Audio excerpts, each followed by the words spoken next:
Hello दोस्तों, स्वागत है आप सबका हमारे यूट्यूब चैनल में। आज हम एक और नए प्रश्न की ओर शुरू करते हैं। आज का हमारा प्रश्न है शरीर के भाग। योग दर्शन के अनुसार, योग शास्त्र और योग दर्शन के अनुसार शरीर के भाग जो गीता में बताया हुआ है, जो यूट्यूब पर दी गई है, उसके अनुसार आज हम बात करेंगे।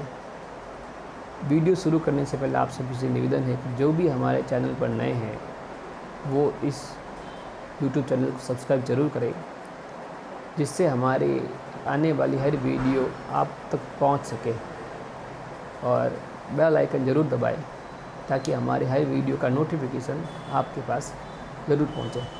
चलिए शुरू करते हैं। दोबारा रिपीट करते हैं। हमारे शरीर को योग दर्शन में कितने भागों में बांटा हुआ है, इन सब के क्या क्या रहस्य है, इसके बारे में विस्तार। योग दर्शन शास्त्र में हमारे शरीर को 3 भागों में बांटा है, और गीता जी में भी 3 भागों में बांटा हुआ है। उसमें 3 भाग कौन कौन से हैं? 3 भाग ये है। एक है सर से लेकर के गले तक, पहला भाग। सर से लेकर के कपाल ऊपर यहाँ तक, कपाल से लेकर के गर्दन तक जो भाग है वो ब्रह्मलोक का भाग है, अर्थात सूक्ष्म भाग है।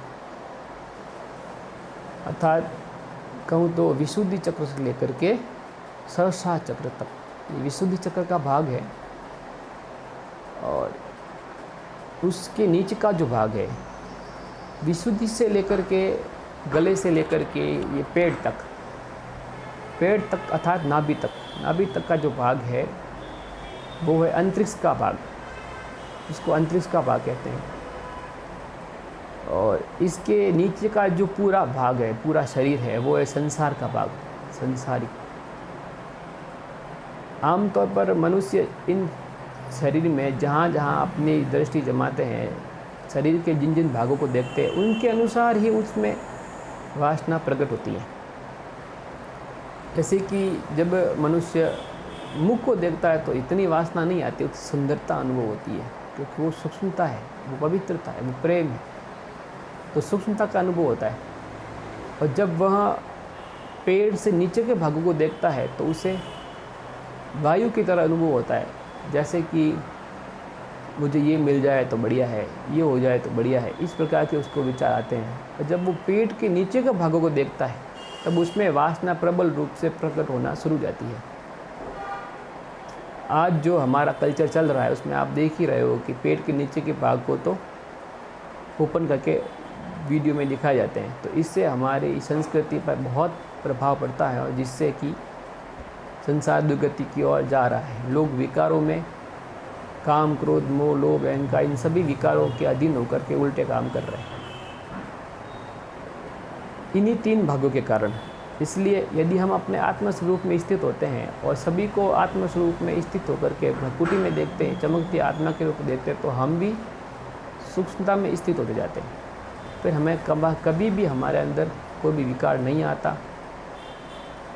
और उसी के अनुसार हमारे जब ऋषि मुनि हुए थे, पहले ज़माने में हमारे जब ऋषि मुनि हुए थे, तो वो उनके अंदर विकार नहीं होते थे। क्यों? क्योंकि वो हमारे चेहरे के भागों को देखते, चेहरे को देखते थे, चेहरे से नीचे वाले भागों को वो कभी नहीं देखते थे। इसलिए वो पवित्र और ऋषि कहलाते थे। इसलिए उनको ऋषि कहते थे, क्योंकि उनकी दृष्टि पवित्र, स्थिति पवित्र, वृत्ति पवित्र, वाणी पवित्र, वचन पवित्र, कर्म पवित्र।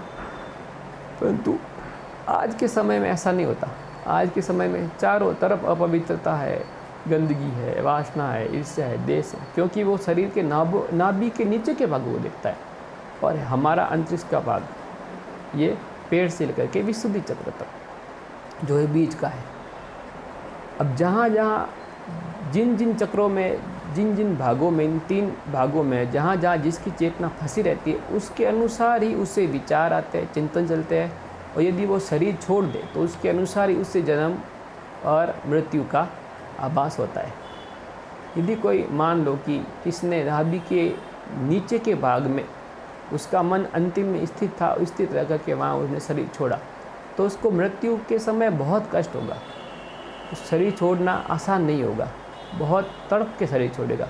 यदि कोई पेड़ से ऊपर और विशुद्धि चक्र के बीच में स्थित है, वो शरीर को आसानी से छोड़ पाएगा, उसको ज़्यादा तकलीफ नहीं होगी, थोड़े से ही दर्द को भुगत करके वो शरीर को छोड़ देगा।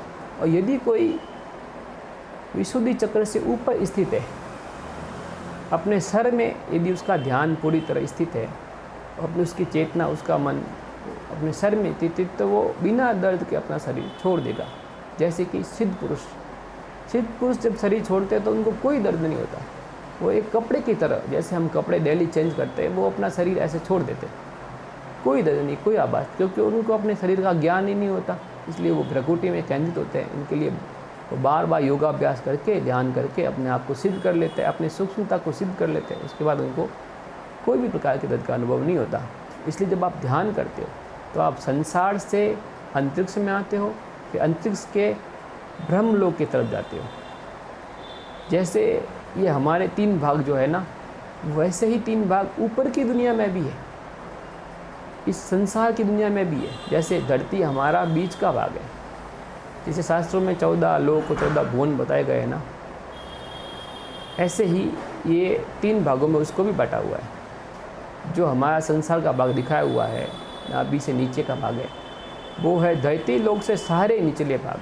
संसार से लेकर के धरती लोक से शुरू होता है और पाताल तक जितने भी लोक हैं, सुतल बीतल ऐसे जितने भी लोक हैं, वहाँ तक वो संसार का भाग है। और धरती से ऊपर है अंतरिक्ष, अनंत ब्रह्म लोक तक अंतरिक्ष का छोर है। तो ये हमारे विशुद्धि चक्र से लेकर के नाभि के बीच का भाग है। इसलिए कहते हैं कि मनुष्य में ही अपना ब्रह्मांड होता है, बस उसको योग से देखना पड़ता है। और विशुद्धि चक्र से लेकर के ऊपर का भाग वो है ब्रह्म लोक का। इसलिए जब ध्यान करते विशुद्धि चक्र को खोलते हैं, ऊपर की तरफ आते हैं, तब हमें ब्रह्म लोक के अंदर प्रवेश करते हैं और तब हमें उस परम पिता परमात्मा का और आत्मा का साक्षात्कार होता है।